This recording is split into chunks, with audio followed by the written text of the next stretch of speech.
Hello students, welcome to today's capsule class of Raghuvanshi NEET। आज हम लोग एक फ्लूइड का टॉपिक समझने की कोशिश कर रहे हैं और जिसको हम कहते हैं टर्मिनल वेलोसिटी, और ये समझने की कोशिश करेंगे कि ये टर्मिनल वेलोसिटी क्या चीज़ होती है। ओके, तो उसके इसमें हम देखेंगे कि अगर ये कोई कंटेनर है और बड़ा कंटेनर थोड़ा सा लेंगे, है ना, जिससे ऐसा ना हो कि कुछ उसमें डालें और तुरंत जमीन पे आ जाए। इस कंटेनर में अगर कोई एक स्फेरिकल बॉडी, ये स्फेरिकल बॉडी है और इस स्फेरिकल बॉडी का रेडियस मान लिया r है, ठीक है। इस स्फेरिकल बॉडी को ऊपर से अगर हम धीरे से छोड़ देंगे, ठीक है, ऊपर से हम यहाँ पर इस स्फेरिकल बॉडी को पकड़ के ऊपर लाए, ऊपर हम रखेंगे और उसके बाद फाइनली इसको धीमे से छोड़ देंगे,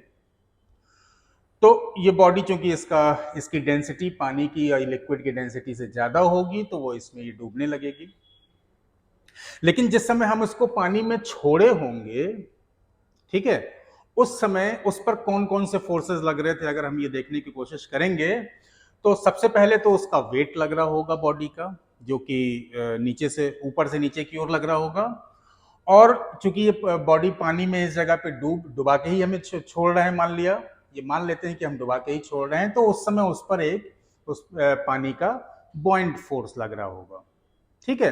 तो इस बॉडी पे, अच्छा, हमको ये भी मालूम है कि अगर ये जो बॉडी है, ये स्फेरिकल बॉडी है, इसका वॉल्यूम कितना हो जाएगा,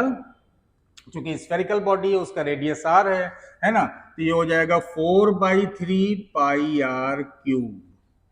ये स्फेरिकल बॉडी का वॉल्यूम हो जाएगा, ठीक है। तो इसका जो वेट होगा, अगर हम मान लें कि इस बॉडी की डेंसिटी, ये density of the body, density of the body rho है, तो इस बॉडी का जो वेट हो जाएगा वो हो जाएगा वी रो जी, इस बॉडी का वेट वी रो जी हो जाएगा, ठीक है। अच्छा, अब जो इस पे बॉइंट फोर्स लग रहा होगा, आर्किमिडीज प्रिंसिपल से हमें मालूम है कि इस बॉडी के वॉल्यूम के बराबर जितना लिक्विड डिस्प्लेस किया जाएगा, मतलब बॉडी जब डूबेगी तो अपनी जगह से पानी हटा देगी,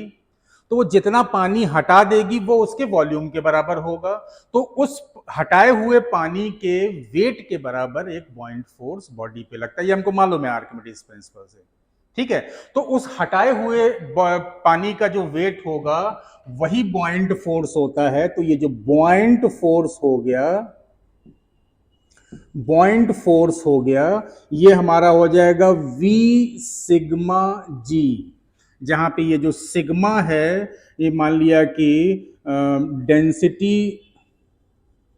डेंसिटी ऑफ लिक्विड है, ठीक है। तो जब जब जैसे ही हमने इसको छोड़ा है तो इस पर केवल यही दो फोर्सेस लग रहे होंगे, क्योंकि बॉडी की उस समय वेलोसिटी जीरो थी, हम पकड़े हुए थे और पकड़ के छोड़ दिए, तो उस समय वेलोसिटी जीरो थी, तो इस पर इतने फोर्सेस लग रहे होंगे। तो इस बॉडी पे जो नेट फोर्स लग रहा होगा, नेट डाउनवर्ड फोर्स जो लग रहा होगा वो लग रहा होगा W माइनस बी के बराबर, W माइनस बी के बराबर। और इसी W माइनस बी के फोर्स के कारण ये बॉडी नीचे की ओर डूबती चली जाएगी। तो जैसे जैसे ये, अच्छा, चूंकि ये W माइनस बी का फोर्स लग रहा है तो न्यूटन सेकंड लॉ से ये नीचे एक्सेलरेट करेगी, तो इसकी वेलोसिटी जीरो से बढ़ती चली जाएगी, बढ़ती चली जाएगी, बढ़ती चली जाएगी। और जैसे ही वेलोसिटी पिक्चर में आएगी तुरंत स्टोक्स लॉ वाला फोर्स, विस्कस फोर्स पिक्चर में आ जाएगा, और फिर तुरंत इस बॉडी पे एक विस्कस फोर्स F लगने लगेगा। और हमको मालूम है स्टोक्स लॉ से कि इस विस्कस फोर्स की जो वैल्यू होती है, इस विस्कस फोर्स की जो वैल्यू होती है वो होती है 6 पाई ईटा आर वी, जहां पे v जो होगी इस बॉडी की वेलोसिटी होगी। सपोज करते हैं कि किसी समय पे ये v वेलोसिटी से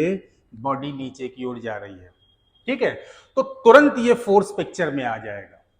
ठीक है। तो इस बॉडी पर, इस स्फेरिकल बॉडी पे नीचे की ओर W माइनस बी के बराबर फोर्स लग रहा था। ठीक है, इस बॉडी पे अभी अगर हम इसके बगल में ये फोर्स डायग्राम बना के देखें तो बॉडी पे नीचे की ओर W माइनस बी के बराबर फोर्स लग रहा था, और जैसे ही इसकी वेलोसिटी बढ़ना शुरू हुई, इस पर एक विस्कस फोर्स F के बराबर भी ऊपर की ओर लगने लगेगा। और हमको मालूम है कि ये जो विस्कस फोर्स है ये प्रोपोर्शनल टू वेलोसिटी होती है, मतलब जैसे जैसे वेलोसिटी बढ़ती जाएगी वैसे वैसे ये फ्रिक्शनल फोर्स बढ़ता जाएगा। ठीक है, तो फिर क्या होगा, एक समय बाद, अच्छा वेलोसिटी तो बढ़नी है, न्यूटन सेकंड लॉ से बॉडी एक्सेलरेट करती चली जाएगी, तो फिर क्या होगा, धीरे धीरे करके ये जो विस्कस फोर्स है इसकी वेलोसिटी बढ़ना शुरू होगी और बढ़ती जाए, सॉरी, इस विस्कस फोर्स की वैल्यू बढ़ती चली जाएगी, और एक समय ऐसा आएगा जब ये जो विस्कस फोर्स है इस नेट डाउनवर्ड फोर्स के बराबर हो जाएगा। और जैसे ही बराबर हो गया, इस बॉडी पर कोई फोर्स नहीं लग रहा होगा, इसका मतलब उस समय उस बॉडी की जो वेलोसिटी होगी उसी वेलोसिटी से यूनिफॉर्मली वो बॉडी नीचे की ओर जाना शुरू कर देगी। मतलब अब जब नेट फोर्स ही जीरो हो गया तो न्यूटन सेकंड लॉ से उसका बॉडी का एक्सेलरेशन जीरो, तो उस समय उसकी वेलोसिटी फिक्स हो जाएगी, वो लास्ट वेलोसिटी होगी, उसके बाद उसी वेलोसिटी से वो बॉडी नीचे जाना शुरू कर देगी, और उसी वेलोसिटी को हम टर्मिनल वेलोसिटी कहते हैं। उसी वेलोसिटी को हम टर्मिनल वेलोसिटी कहते हैं। तो हम देख लेते हैं टर्मिनल वेलोसिटी, अगर हम मान लें कि लेट द टर्मिनल वेलोसिटी जो है v टर्मिनल vt है, तो इस केस में ये टर्मिनल वेलोसिटी हमें कब मिलेगी, जब viscous force W minus B के बराबर हो जाएगा। ठीक है, मतलब जब F is equal to W minus B हो जाएगा, यहां से हम इन सब की वैल्यूज रख देंगे, 6 pi eta r v T is equal to W is equal to हम लोगों ने ये निकाला था, W इज इक्वल टू हम लोगों ने V रो G लिखा था, और बॉइंट फोर्स हम लोगों ने लिखा था V सिग्मा जी। ठीक है, बाद में हम V की वैल्यू सब्स्टिट्यूट कर देंगे, यहां से हम देखेंगे V और G कॉमन ले लेंगे, ये रो माइनस सिग्मा आ जाएगा। फर्दर यहाँ पे V की वैल्यू रख देंगे, और ये V की वैल्यू है 4/3 pi r cube G rho minus sigma, ये बराबर 6 pi eta r v t. अब ये जो भी अगर इधर उधर कटता होगा उसको हम काट लेंगे, तो यहां से हमें टर्मिनल वेलोसिटी जो मिलेगी V T is equal to, इतना काम आप कर सकते हैं।